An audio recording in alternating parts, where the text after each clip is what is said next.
Ashrafi coaching classes के इस YouTube platform पर आपका हार्दिक स्वागत है दोस्तों। आज हम बात करने वाले हैं करंट अफेयर की, जो ऑल कंपटीशन एग्जाम के लिए वेरी इंपॉर्टेंट क्लास रहेगी दोस्तों। तो आपको करंट अफेयर की क्लास के लिए कहीं नहीं जाना है दोस्तों अब, क्योंकि इस क्लास से प्रत्येक क्वेश्चन पूछे जाते हैं दोस्तों।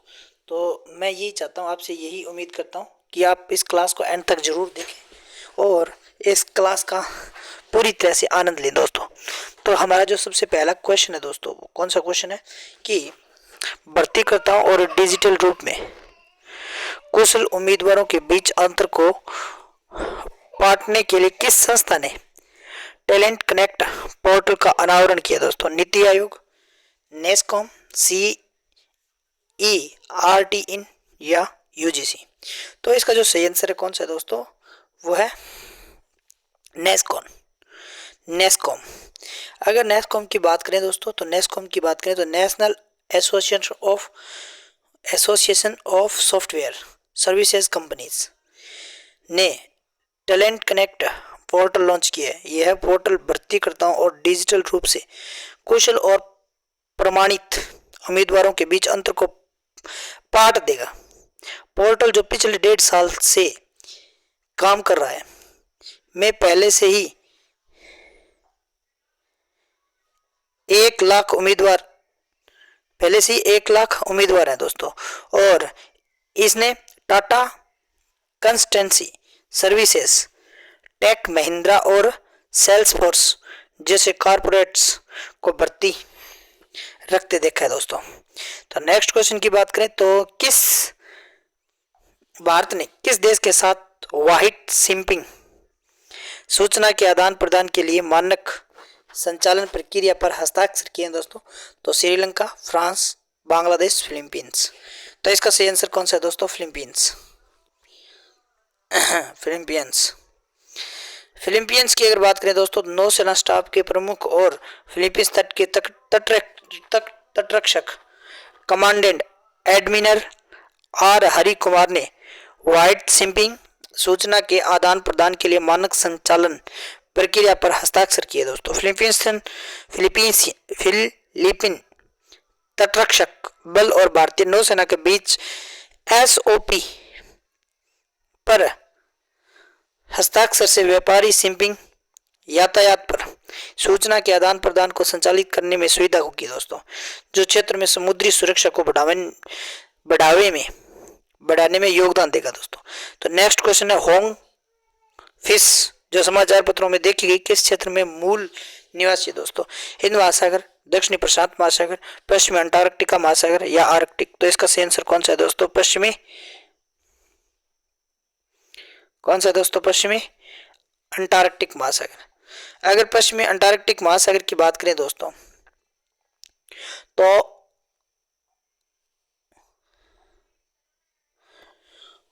हॉग फिश रेस की एक प्रजाति है जो पश्चिमी अंटार्कटिक महासागर की मूल निवासी है, जो नोवा स्कोटिया, कनाडा से लेकर मैक्सिको की खाड़ी सहित उत्तरी दक्षिण अमेरिका तक रहती है दोस्तों। एक नए अध्ययन से पता चलता है कि होंग फिश सिर्फ अपनी आंखों से ही नहीं बल्कि अपनी त्वचा से भी देखती है। होंग फिश अपनी रंग बदलने वाली त्वचा के लिए जानी जाती है, जो कोरल, रेत या चट्टानों के साथ मिश्रित होने के लिए मिलीसेकंड में सफेद से धब्बेदार से लाल भूरे रंग में बदल सकती है। इनके पास हल्की संवेदनशील त्वचा और त्वचा की दृष्टि होती है, जो उन्हें आसपास देखने में मदद करती है दोस्तों। अब नेक्स्ट क्वेश्चन की बात करें तो कौन सी कंपनी भारत में दुनिया का पहला BS6 स्टेज 2 विद्युतीकृत फ्लेक्स ईंधन वाहन लॉन्च करने के लिए तैयार है? टाटा मोटर्स, टोयोटा, किया मोटर्स, हुंडई? तो इसका सही आंसर कौन सा है दोस्तों? इसका सही आंसर है टोयोटा। कौन सा है? टोयोटा।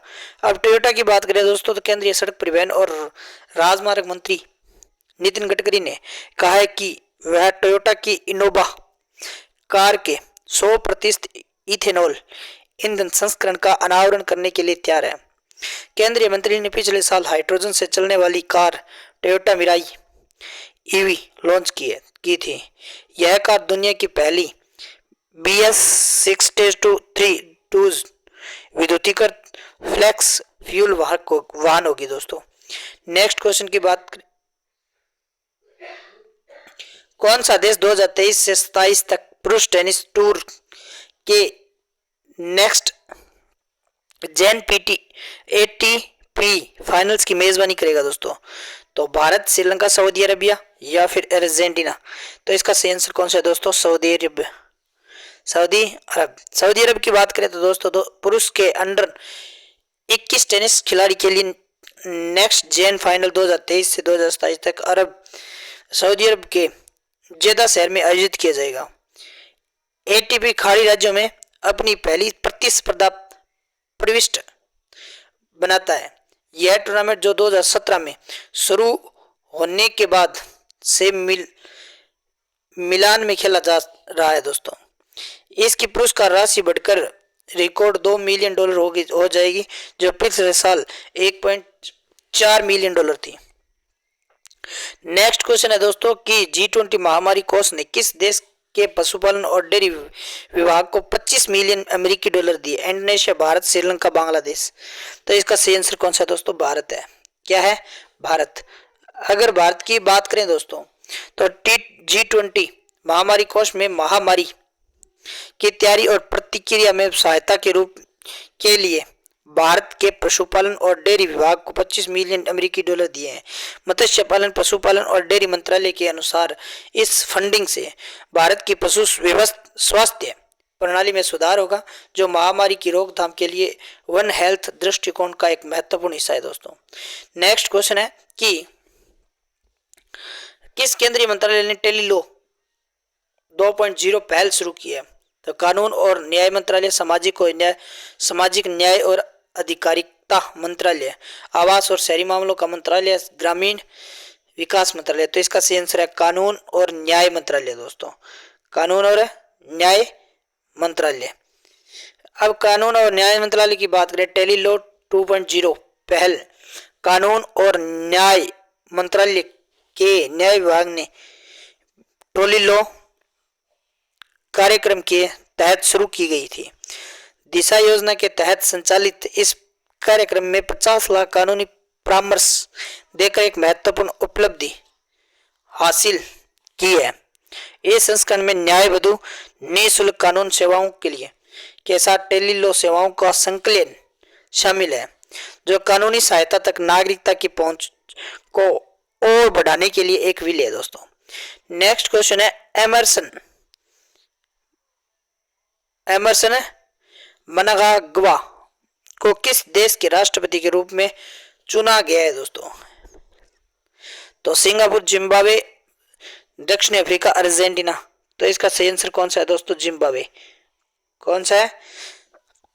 जिम्बाब्वे के एमरसन मनागावा को हाल ही में दूसरे और अंतिम 5 साल के लिए कार्यकाल के लिए चुना गया है दोस्तों।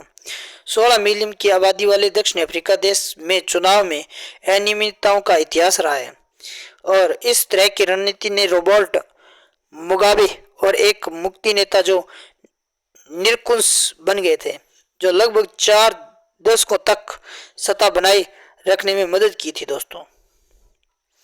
नेक्स्ट क्वेश्चन है, किस देश ने भारत दूतावास के कंसुलर एक्सेस को आसान बनाने के लिए mobile application EOLBH connect launch किया है दोस्तों? Singapore, UK, Canada, Bahrain? तो इसका सही आंसर कौन सा है दोस्तों? बहरीन।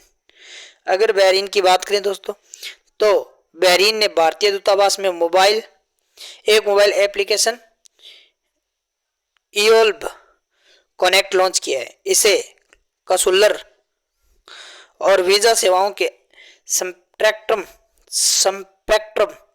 के लिए ऑनलाइन अपॉइंटमेंट बुकिंग की सुविधा के लिए डिजाइन किया गया, जो मनामा, बहरीन में भारतीय दूतावास दोनों के माध्यम से सुलभ है। ऐप ने तेजी से अपनी क्षमताओं का विस्तार किया, जिससे अब उपयोगकर्ताएं IVS ग्लोबल के साथ आसानी से अपॉइंटमेंट शेड्यूल कर सकते हैं दोस्तों। नेक्स्ट क्वेश्चन की बात करें तो हाल ही में इसरो द्वारा जारी आंकड़ों के अनुसार चंद्रयान मिशन में चंद्रमा की सतह पर सबसे अधिक तापमान क्या दर्ज किया गया दोस्तों? तो 20 degree centigrade, 40 degree centigrade, 50 degree centigrade या 70 डिग्री सेंटीग्रेड। तो इसका सही आंसर है 70 डिग्री सेंटीग्रेड तापमान क्या किया गया दोस्तों? व्यक्त किया गया। इसरो ने चंद्रमा की सतह पर तापमान विभिन्नता का एक ग्राफ जारी किया है। 70 डिग्री सेंटीग्रेड रिकॉर्ड किया गया जो अपेक्षा से अधिक है दोस्तों। चंद्रमा 3 के विक्रम लैंडर पर चंद्रमा सतह थर्मोफिजिकल एक्सपेरिमेंट चेस्ट पेलोड ने ध्रुवों के तारों और चंद्र ऊपरी मिट्टी के तापमान और प्रोफाइल को मापा।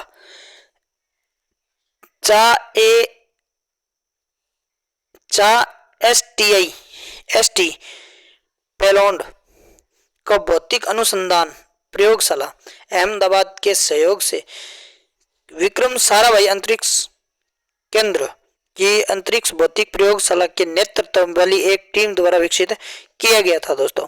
तो आज के लिए बस इतना ही। अगर ये क्लास आपको अच्छी लगी है तो ज़्यादा से ज़्यादा शेयर, सब्सक्राइब, लाइक जरूर करें। इस क्लास को देखना ना भूलें दोस्तों।